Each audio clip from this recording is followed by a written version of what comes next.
तो क्या वाकई में मार्च 2026 से जो 500 के नोट हैं वो बंद होने वाले हैं? दरअसल एक खबर बहुत तेजी के साथ शेयर की जा रही है और इसमें इस बात का दावा किया जा रहा है कि मार्च 2026 से 500 के नोट का चलना बंद हो जाएगा।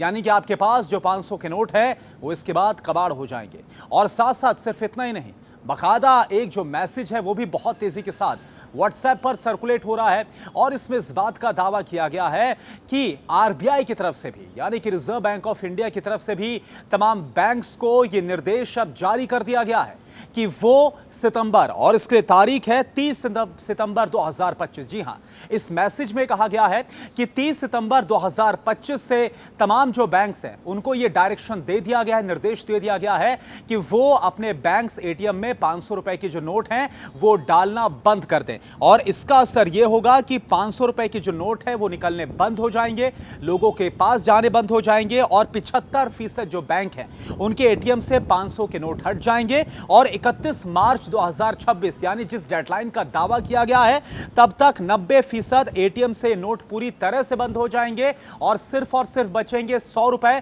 और 200 रुपए के नोट। और इस मैसेज में फिर आगे यह भी कहा गया है कि इसलिए जो आपके पास 500 रुपए के नोट हैं उसे आप ज्यादा से ज्यादा खर्च करें। लेकिन अब इस पर सरकार की तरफ से भी क्लैरिफिकेशन आ गया है। सरकार ने भी क्लियर कर दिया है कि क्या वाकई में 500 रुपए का नोट बंद होने वाला है। और इस पर जो पीआईबी ने फैक्ट चेक किया है, पीआईबी के फैक्ट चेक में क्या है, पीआईबी फैक्ट चेक ने इस पूरे मैसेज को, ये जो सर्कुलेट हो रहा है, इसे पूरी तरह से फर्जी बताया है। और पीआईबी ने बकायदा अपने सोशल मीडिया हैंडल पर एक्स पर पोस्ट करके बताया कि रिजर्व बैंक की तरफ से ऐसा कोई भी जो आदेश है वो बैंक्स को नहीं दिया गया है। और साथ साथ उनकी तरफ से यह भी क्लियर किया गया है पीआईबी की तरफ से कि जो 500 रुपए का नोट है वो अभी भी कानूनी तौर पर, लीगल तौर पर पूरी तरह से वैलिड यानी कि वैध रहने वाला है। इसका मतलब यह हुआ कि 500 रुपए के नोट का जो इस्तेमाल है वो आप बिना किसी समस्या से कर सकते हैं। और अभी फिलहाल ऐसा कोई फैसला नहीं लिया गया है कि ये नोट चलन से बाहर होने वाला है।